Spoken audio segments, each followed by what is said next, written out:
Well, my mother inherited them from a most famous lady in Idaho, Mrs. Alice Pittenger, and they've been in our family for 75 years. And Mrs. Pittenger was a physician in Chicago and met Dr. Pittenger, and they moved to Idaho, and she said one doctor in the family is enough. And so she retired as a physician in the early 1900s, and then she became a philanthropist in Idaho. She donated all the land for the Girl Scout camp in McCall because she didn't like the idea that the Boy Scouts had a camp for them and there were no camp for girls.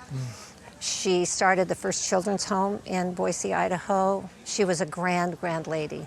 And where do you think Mrs. Pittenger got them? I thought they were European. Yet the truth reveals a far more fascinating journey. These weren't born in Europe at all. They were crafted in Japan, around 1910, by a master known as the samurai silversmith, an artisan whose work blended precision metalwork with the dreamy elegance of Western design. They were created specifically for export, destined for the French market where Art Nouveau was worshipped. And hidden within their elegant forms is a surprise, a passage inside the stem, allowing the pieces to be converted into electric lamps, an ingenious blend of beauty and utility. I have never seen Japanese Art Nouveau candlesticks that are as beautiful as these. What do you think they're worth? $4,000. It's a good guess. Oh, yeah, good. But they're actually worth $10,000 to $15,000 if they were to come to auction. Wow. Wow. That's wonderful. They're priceless to us, but that's nice to know. My father was a naval officer during the Second World War, and he went in with the first occupying forces in Japan. He was a Somali officer, and when he came home, he brought this with him. At first glance, the jar looks simple, an ovoid form, polished, elegant, almost contemplative. But once the light hits the surface, the truth unfolds. A sweeping garden of blooming flowers, delicate birds, and rich, open fields of deep navy reveal themselves with astonishing clarity. Every curve is defined by wires so thin they're barely visible. Every color melts into the next with a softness that feels almost photographic. This wasn't just cloisonné. It was the height of Japanese artistry at the turn of the 20th century, born from a revolution in technique. A German chemist named Gottfried Wagner had helped transform the craft in the late 1800s, creating methods that allowed enamel artists to achieve near-impossible detail. This jar is a direct product of that leap forward, a canvas of silver, glass, and fire, executed with surgical precision. The survival of such a fragile piece is a miracle on its own. Made of enamel fused onto silver, it could have cracked under the smallest impact, yet it remained untouched through decades, even in a household full of children. You have an idea? No, none whatsoever. Oh, you don't want to guess? $1,000. Try about $8,000. Wow. That would be for a replacement value, insurance value. Yes. I don't think any of us would have guessed that much. This is a teapot that my great-grandfather collected, and it's just been passed down through the family, so I don't really know much more about it. I think it's from China. Oh, okay. What looked like a simple heirloom revealed itself to be a masterpiece from Japan's golden era of metal artistry. Crafted in the late 1890s, the entire form is built on a foundation of silver, wrapped in delicate filigree wires so fine they almost disappear. Inside those slender frames sit soft, translucent tones, an advanced cloisonné technique that only a handful of Japanese artisans mastered at the time. And then comes the revelation that truly transforms the piece, the name engraved into the metal, Hiratsuka. Not just any maker, but one of the celebrated artisans of the Meiji period, an era when Japan was determined to impress the world with its decorative arts. I think at auction it should bring $20,000 to $30,000. Oh my gosh! Yeah, we weren't expecting that much. Right, yes. Oh wow! So Yeah, enjoy definitely it. don't break it. Well, don't break it, yes. I brought in part of a tea set, which I inherited.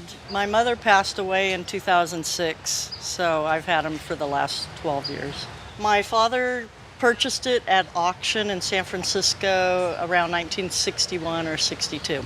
The one story that I gathered from speaking with my sister is that my My dad picked this up, brought it home, and my mom was furious with him for spending the money on something non-essential. Placed on the table, the silver forms instantly commanded attention. Each vessel was sculpted with breathtaking imagination, dragons circling the body, whiskers curling into long ribbons of metal that looped around handles and merged seamlessly into swirling tails. Even the feet were alive with detail, shaped like powerful claws gripping tiny shells. Across the surface, a hammered texture gives the metal a sense of movement, as if the creatures themselves were shifting beneath the light.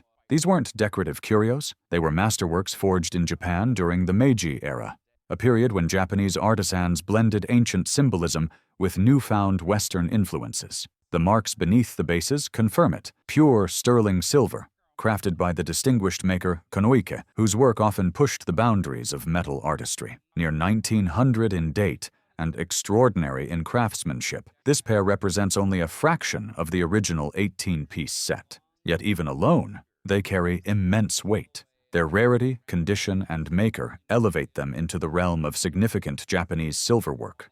The two objects you've brought here today, I would insure them together for $30,000. Okay. Wow. That's a lot considering what else is still unreviewed. All right. I better get them insured. We actually found it at a garage sale in Bella Vista. And I guess the woman had had it there for several days and nobody had bought it. And we fell in love with it. It had to go home with us. She said that her father-in-law had brought it back from Japan after the war. The vase belongs to a quirky and unmistakable category, Sumida-gawa ware, made exclusively for export beginning in the late 19th century. These ceramics are known for their bold glazes and their almost theatrical applied figures. But most pieces are small, dainty cups, modest bowls.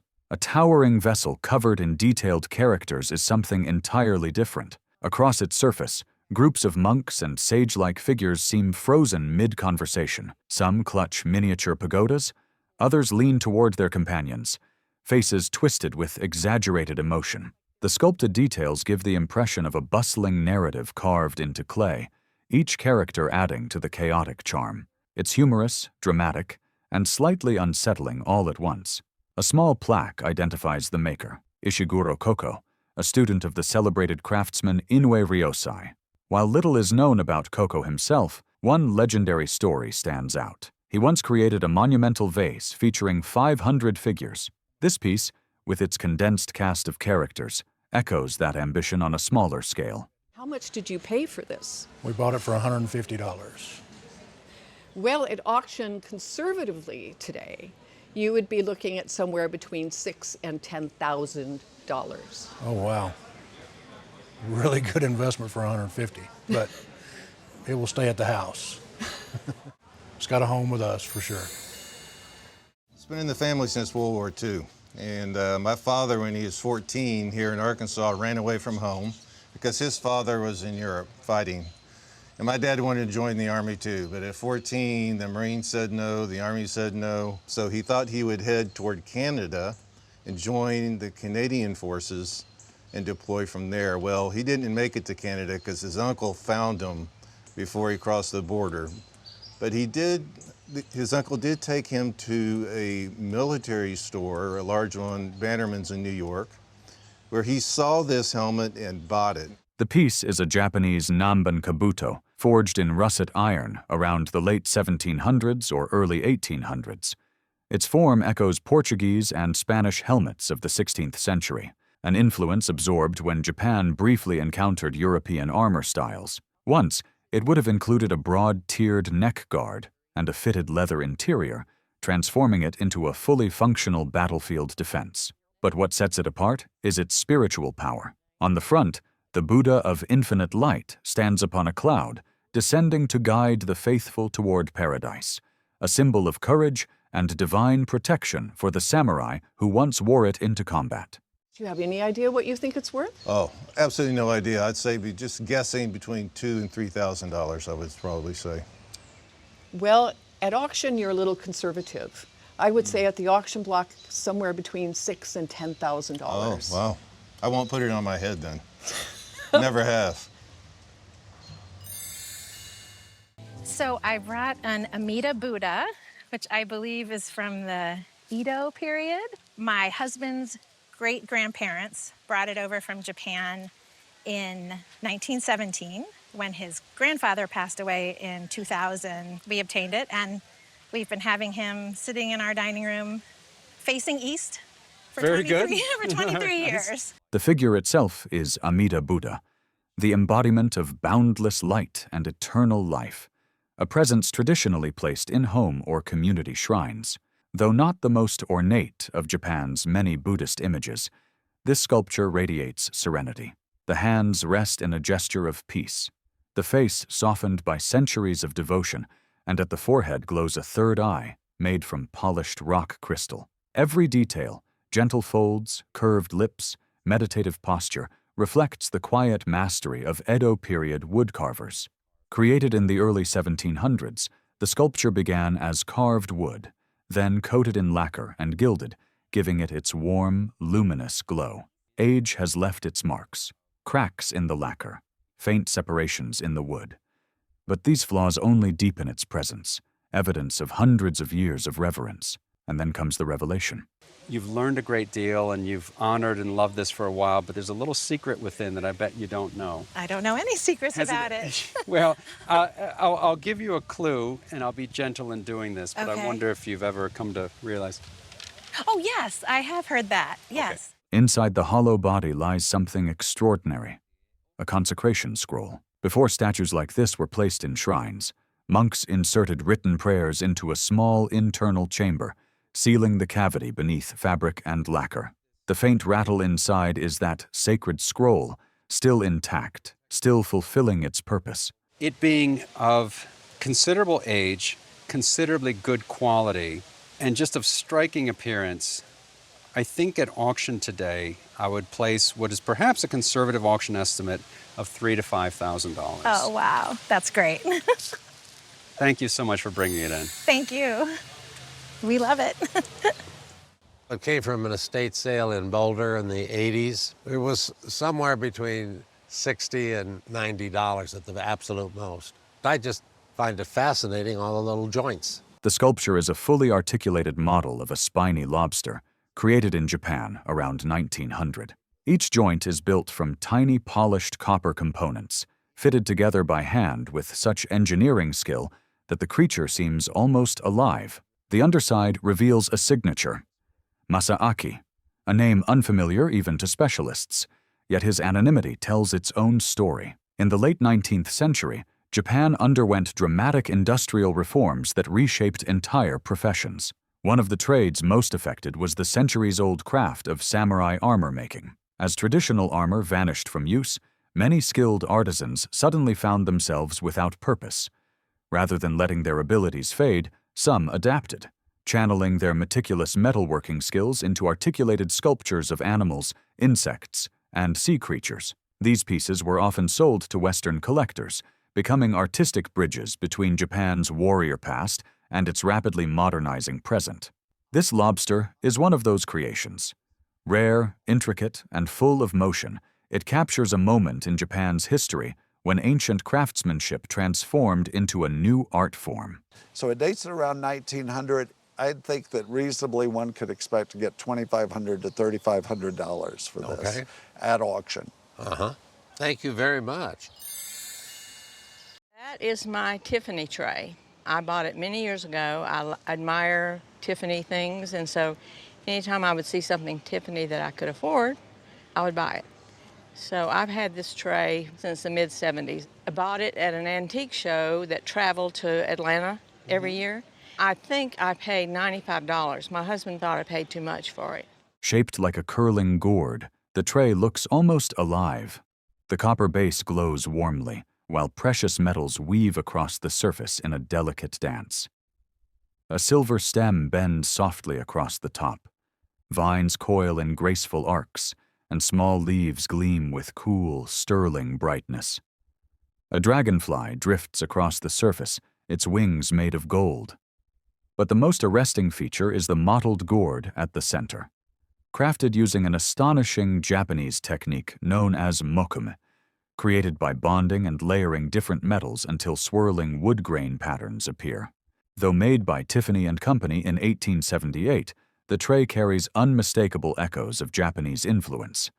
During the late 19th century, Western artists became fascinated by Japanese aesthetics after the reopening of trade with Japan. In response, Tiffany embraced the Japanesque style, combining American craftsmanship with Japanese forms, motifs, and metal techniques. Ironically, collectors today often prize these Western interpretations even more than the Japanese originals that inspired them.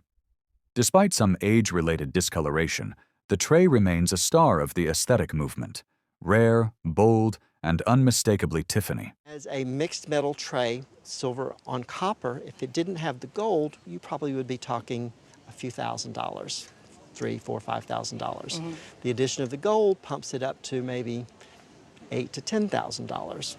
But when you add this mokume to it, that doubles that, and you're looking at more like $20,000 to $25,000 at auction. Well, very interesting. Okay, I'm pretty excited about that. Mine $90. I brought a vase that I found at my dad's house that he was going to scrap. He bought it at an auction for the scrap metal. What drew you to it? The colors. It's just stunning and beautiful.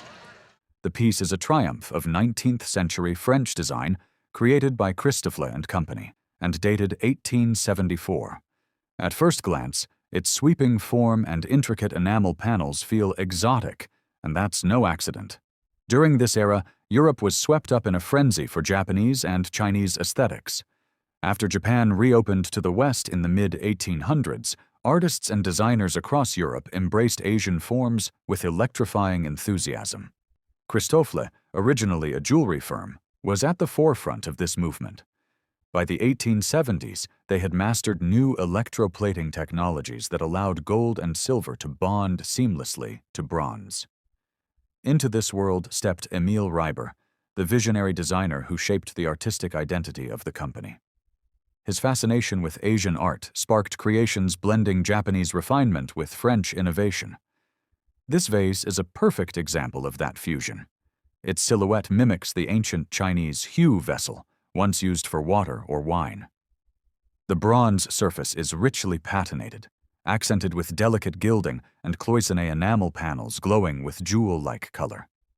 The handles twist into elegant scrolls emerging from stylized dolphin heads, an imaginative blend of East and West. Purchased for $6 as scrap, the vase turns out to be a rare and valuable work of decorative art. A conservative auction estimate would be $7,000 to $10,000. That's amazing. He did good.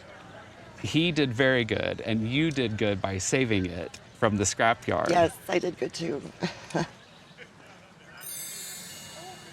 This is a tea set that my grandmother bought in Japan. I'd say probably in the 60s at some point. Did you use them? I've never used them for tea. I've always kept them polished on the shelf in my living room. What I love about these in particular are the feet on the bottom. Oh, okay. I love these feet. Right. And they're on all of them. Yes. Which make them really unusual. It's I a think, wonderful, they're, wonderful they're work. so well finished. You can see, yes. On the bottom as well as the top. So you knew it was a really good art, right? Yes. Good artist. Each piece sits on delicate sculpted feet, a feature so distinctive it almost feels whimsical. The bottoms are finished as beautifully as the tops, a sign that the maker cared about every detail, even those most people would never see. The forms resemble a Western-style tea service, hot water vessel, cream jug, sugar bowl, yet the artistry is unmistakably Japanese. The set dates to the late 19th century, a moment when Japanese silversmithing was at its creative peak. The surfaces shimmer with pure silver, and the decoration centers around quails nestled among millet stalks. In Japanese art, this pairing is deeply symbolic, representing autumn, abundance, and a kind of peaceful domestic harmony. Even the handles echo the theme, shaped like curling millet grains. Beneath each piece lies the hallmark of the artist, Shigemitsu. Though long gone, he remains celebrated among collectors for his elegant forms and meticulous silverwork. His creations often bridged cultural styles, blending Japanese natural motifs with Western functional shapes. Today, this set is far more than a decorative display. It's a rare example of Meiji-era craftsmanship, its value multiplied not just by silver and skill, but by the artistry of a maker whose work continues to captivate. At the auction, you probably would like to know the prices, right? I would love to know what you think. At the auction, I think it should go to 6,000 to 9,000. That's fabulous. Maybe a bit more, yes. Thank you. That's really wonderful. I appreciate that. Thank you. I don't think I want to get rid of it. No, you shouldn't. My husband was cleaning out a home in Fairfield County, and it was going into a dumpster. He thought it was nice, and I love flowers and vases, so he brought it home, and that's how I acquired it. So he saved it? He saved it. The vase is a shimmering example of Japanese cloisonné, created by the renowned Ando workshop. Their mark, a 4-arrow star inside a circle, rests quietly on the base, a symbol of one of Japan's most respected enamel studios.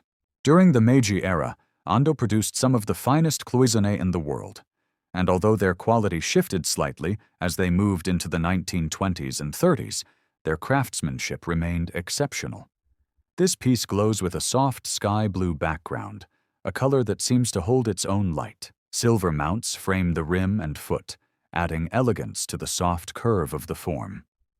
But the most remarkable detail lies in the decoration itself. The leaves and floral elements rise subtly from the surface in low relief. This technique requires layers of enamel built up slowly, creating depth that cannot be achieved through simple wirework alone. Most cloisonné vases from this era show bruising, cracks, or spiderweb fractures, inevitable signs of a fragile enamel surface surviving decades. But this one endured remarkably untouched, its surface smooth, its colors vivid, its relief perfectly preserved. Now, with this raised, low-relief enamel at auction, I would give it an estimate of $4,000 to $6,000. Oh, wow. That's nice. This is a tobacco bomb, which has been in my family since 1960. It was a gift to my grandmother. She got it from Mr. and Mrs. Furukawa. Her husband was president of Goodrich, and Goodrich had a business partnership with Yokohama Tire. And I believe that it was given as sort of a diplomatic gesture in the business world. A tobacco bon is more than a decorative object. In Japan, it served as a complete smoking station, drawers for tools, compartments for ash, and space for pipes. This one was crafted around 1900 during the Meiji era, a time when Japanese artisans poured extraordinary skill into lacquerware. Its surface glows with black and gold tones, the copper fittings catching the light like tiny flames. Silvered elements dance across the box, cranes soaring among cherry blossoms, symbols of longevity and renewal. Bamboo winds around the sides, representing resilience, the ability to bend but never break. Time has left its mark. A few corners have worn, and some compartments resist opening, proof that the box was not just admired but used. Yet the spirit of the piece remains remarkably strong. The documents that traveled with it add an unexpected layer, notes and newspaper clippings suggesting the box may once have belonged to Empress Shokin, the revered consort of Emperor Meiji. Though impossible to fully verify, the possibility alone enriches the story, transforming a diplomatic gift into a symbol of lineage, respect, and quiet nobility. That he was related to the imperial family, but I can't say for sure. Of course, it's a family heirloom, but what would you think it would sell for? My brother and I were debating. His guess was in the $5,000 to $10,000 range. And I said, but it's got such a great provenance, I'm going to go higher. So that's kind of where we left our guess. It does have some damage, which you don't like on lacquer. In today's market, something like this would likely sell for around $3,000 to $5,000. Okay. Well, oh, wonderful. Let's say that we could prove that this was Empress Shokin's 5-10 times in value. My father gave this to me. He owned an Asian art goods store in San Francisco. He told me that one day a gentleman from the Avery Brundage Asian Art Museum came in and asked if my father would be interested in donating it to the museum. And he said he would love to, but unfortunately, he's leaving it to his children. The box reveals its brilliance the moment it's lifted from its wooden container. The outer surface bursts with color and movement. Lively children in mid-play, their clothes shimmering with mother-of-pearl ceramic elements and bright lacquer. Some garments gleam with tiny pieces of gold foil pressed into the surface, gold so thin it seems to float inside the lacquer itself. Every detail, from the tilt of a face to the curve of a waving hand, was crafted to show off the extraordinary range of the artist. But the true purpose of this object only becomes clear when the lid is removed. Inside lies a traditional writing set. An inkstone, a water dropper decorated with enamel and silver, and delicate interior scenes rendered with soft, subtle lacquer. It wasn't just a decorative piece. This was a refined tool for calligraphy, designed for someone who valued beauty even in daily ritual. Its maker's signature appears on the exterior. Ogawa Haritsuo, known as Ritsuo, a master trained in the lineage of Ogata Korin, one of Japan's greatest artists. Whether this box was created by Ritsuo himself or by a highly skilled follower, it embodies the finest Japanese lacquer artistry of the period. Nevertheless, an extraordinary example of craftsmanship for a Japanese lacquerwork box. And I would say that you ought to insure this for $25,000. Really. My father would be very happy.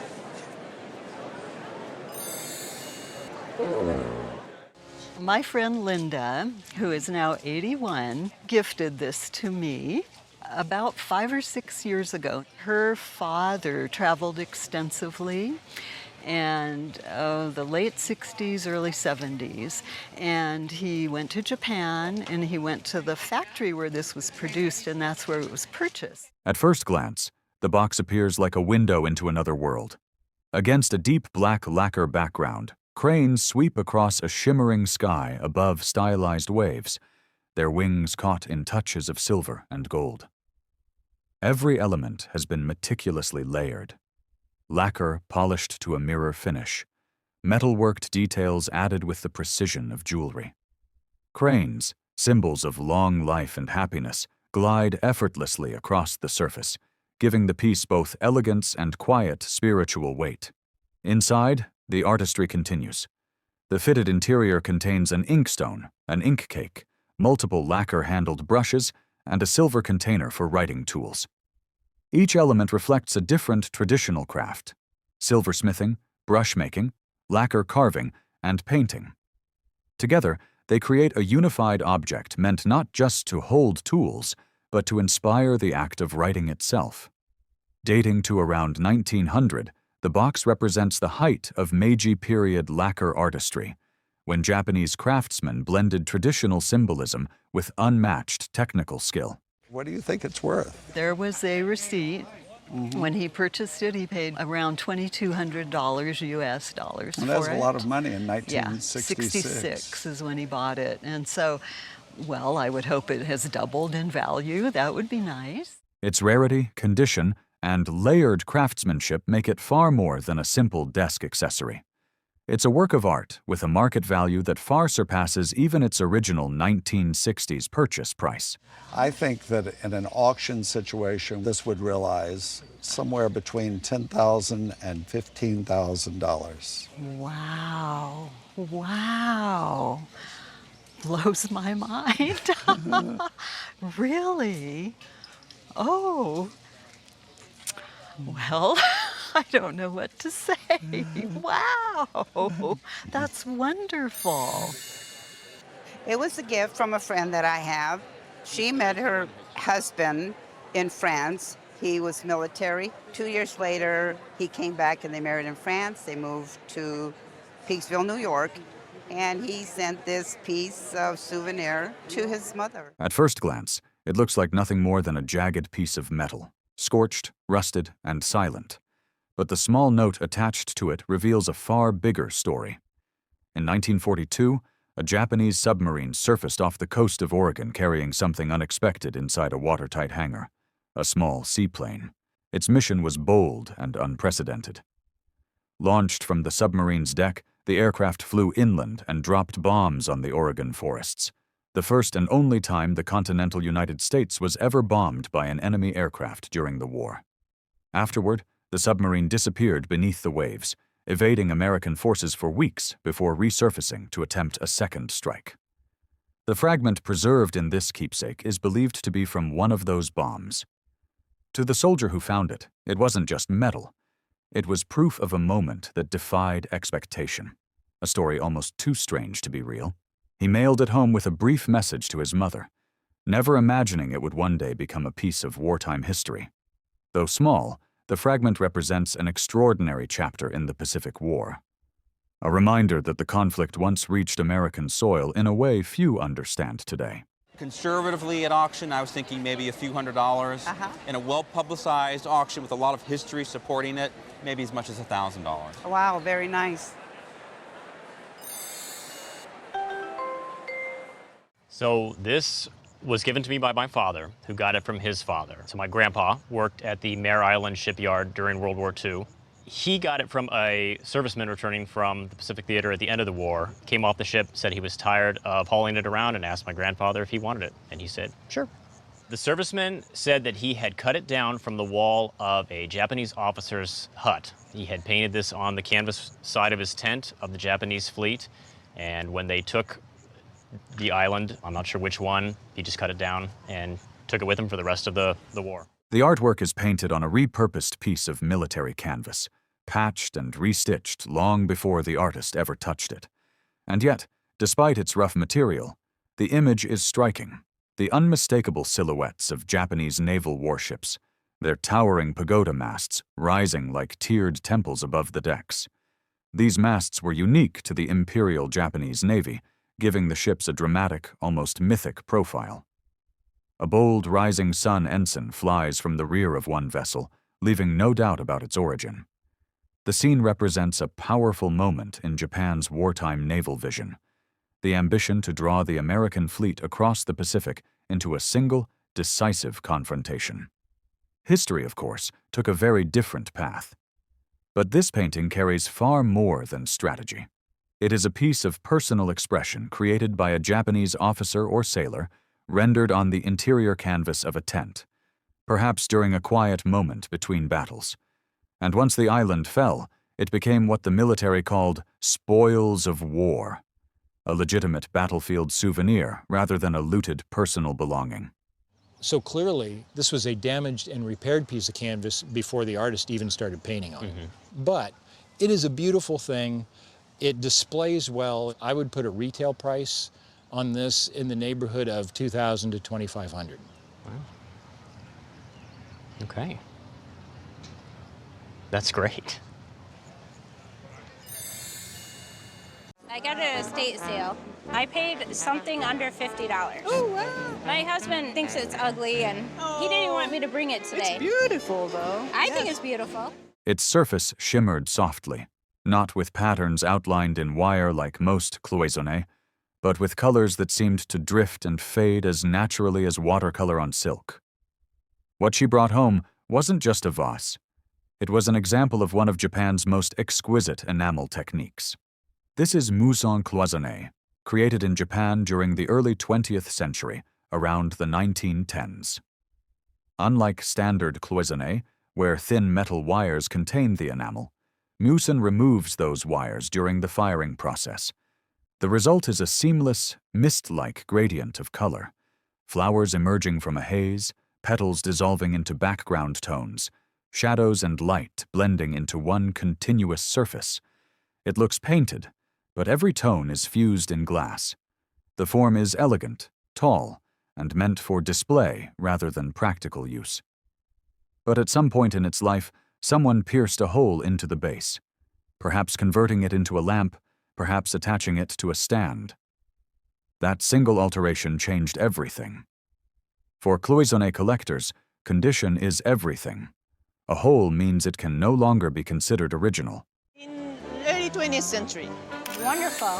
If it didn't have a hole, it could have been much more value. I believe it to be Japanese. The motors are Japanese. It's electric, runs on 9 D-cell batteries. I bought it at a garage sale about 15, 18 years ago. I've had it on display in my kitchen since then, with the display stand under it, and I collect toy boats, so I saw it, I had to have it. This wasn't an ordinary toy. Built in Japan in the years immediately after World War II, it belonged to a moment when the country was rebuilding its economy by producing inexpensive but imaginative goods for export. The entire vessel is crafted from wood, but the beauty lies in the small metal touches. Stamped tin lifeboats, 10 of them, all intact. Railings, tiny lights, and fittings that once illuminated when the 9 D-cell batteries powered the motors. The completeness alone makes it remarkable. Most examples lost pieces long ago.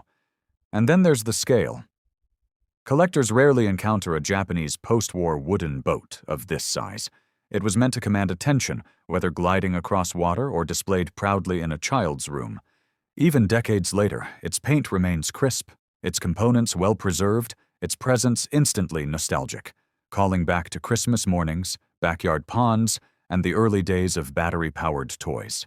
The boat was bought for $100, but its towering size, condition, and completeness transform it into a collector's prize, one of the finest surviving examples of post-war Japanese toy craftsmanship.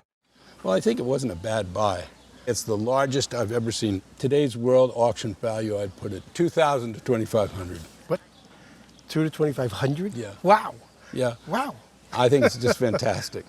I have to find a better place to display it now. Yes. Move it to the living room. Exactly. Wasn't a bad buy. No, I think you did all right. Yeah. A Navy chaplain who was stationed in the Far East brought it back before World War I as a gift to my husband's 4 great aunts. My husband's parents got it from the aunts, and we got it from his parents. At first glance, it looks like traditional Imari porcelain, with its glowing reds, cobalt blues, and touches of gold. But a closer look reveals something far more unusual. Unlike most Imari designs filled with florals and abstract medallions, this one opens into sweeping mountain landscapes, scenes inspired by classical scroll paintings. Tiny details animate the world inside the plate. A lone fishing boat drifting through calm water, a solitary figure crossing a bridge, distant peaks rising under misted skies. It feels less like decoration and more like a story unfolding across porcelain. Even the border carries meaning. The alternating panels, called lappets, encircle the scene like the petals of a chrysanthemum, each hand-painted and touched with enamel. A rim of deep blue frames the entire composition, once richly layered with gold that has worn gently over time. The ware itself shows how admired and carefully handled the piece has been. What elevates this charger beyond rarity is the inscription on the reverse, a clear production date of 1877. Dated Imari is exceptionally uncommon. Dated Imari with landscape scenes even more so. In this size, with this condition and decoration, it stands alone. I would say that a typical Imari charger of this size could be worth anywhere from $700 to $1,200. This one between $3,000 and $7,000. Oh my goodness. Yes, and that's an auction value. I'm hoping it's a woodblock print. A friend of mine gave me, or let me choose 2, and these prints were given to her by her aunt, who had a friend that worked in the embassy during World War II. So they were exchanged, we were told, for food, medicines, or whatever. She was given a fairly good-sized stack of all kinds. And she told me I could pick 2, and this was my favorite. You did well. Oh, good. What she picked was a work by Tori Kotondo, one of the most admired woodblock printmakers of early 20th century Japan. Kotondo belonged to the Sosaku Hanga movement, where artists insisted on carving, designing, and printing their works themselves rather than using large workshop teams. His specialty was bijinga, portraits of women rendered with softness, grace, and emotional depth. This print, titled Kamisuki, combing hair, captures that mood perfectly. The gentle curve of the neck, the fall of dark hair, the quiet concentration of a moment meant only for oneself. The work dates to the early Showa period, around 1930. It was produced using multiple carved blocks, one for the delicate black outline, others for the subtle skin tones, the red lips, the warm yellow of the comb. The title is blind embossed into the paper, a subtle detail collectors look for. Only around 200 impressions were made, making surviving examples exceptionally desirable. Because you didn't pay for it, right? You picked. What do you think? 500? No, much more. Ooh. Yeah. No, I no. think in a shop they could go for, it's a good condition, so it could go for maybe 4,000. Oh my gosh. No. On a good day, 5,000 or more. No idea. Shops. Yeah. None. Yeah. Wow. But anyway, if you wait, the market is very good for these Japanese prints, so it might go up in prices. Wow. So I'll see you in 5 years. Yeah, oh, that's exciting. Isn't that? The story was that a great uncle who was in the Navy and went to Japan had it sent back to family, and I can remember from childhood being in my mother's house, and that's where it's still hanging. Japanese export textiles from the late 19th century were often souvenirs for servicemen, embroidered landscapes, floral panels, or small patriotic scenes. But this one? It's enormous compared to typical examples, and its subject matter is astonishing. Woven into silk is George Washington crossing the Delaware, a direct homage to Emanuel Leutze's iconic American painting that hangs in the Metropolitan Museum of Art. The craftsmanship is extraordinary. Japanese artisans of the Meiji period took great pride in these export works, blending Western themes with traditional embroidery techniques. Silk threads shift in color as the light hits them, capturing water, ice, and movement with surprising delicacy. The facial expressions, uniforms, and the drama of the frozen river are all rendered stitch by stitch. Its date is another surprise. Many export textiles of this style were made in the 1890s, but this one may be earlier, possibly created around 1876, the year of the American Centennial, when patriotic imagery surged in popularity. Whether made for a celebration, a visiting sailor, or a diplomatic gesture, the piece bridges two cultures at a specific moment in history. We would estimate it would be worth about $6,000 to $8,000 at auction. Really? Yeah. Oh, Yeah. I don't think anybody would have ever thought that. It's a lovely piece, a great piece of American Thank you very Japanese much. history. Yeah, wow. This is a teapot that I believe was originally my grandmother's, and then my mother had it and she gave it to me when I was married. I love the workmanship in it. I have worked in clay because I'm an art teacher, and it's just so beautifully constructed. I love it. And your grandmother, when do you think she got it? Perhaps in the 50s, my uncle traveled extensively around the world, and more specifically in the Orient, and he was always bringing home things. And so it could have been an antique piece that he brought to her. At first glance, it seems whimsical. A teapot alive with fish leaping among curling waves. The spout is shaped like a fish's open mouth. A second fish forms the finial on the lid. More swim along the sides in scenes that shift between painted surfaces and sculpted relief. Some waves are delicately brushed beneath the glaze, while others rise in tactile crests, casting soft shadows across the pale pink and deep cobalt colors. Those colors, copper pinks and cobalt blues, were applied to the raw clay before glazing, a demanding technique requiring absolute precision. What appears charming is actually the work of Japan's greatest Meiji period potter, Makuzu Kozan, born in 1842 and appointed potter to the imperial court, Kozan revolutionized ceramics with designs that blended technical daring and lyrical movement. His pieces were showcased internationally and sought after by collectors across the globe. The mark inside the base, a rectangular seal, confirms the hand behind this masterpiece. Dated to around 1890, the teapot reflects Kozan's fascination with natural forms and his flawless execution. Even the pierced gallery around the lid serves both beauty and function, preventing it from slipping while echoing the motion of water. So you'll need to know the value for insurance purposes. Let's try about $14,000. Wow. Whew. Wow, that's incredible. Thank you for watching this video. If you want to explore more, dive into the incredible world of Qianlong jades or journey through the grandeur of the Qing dynasty.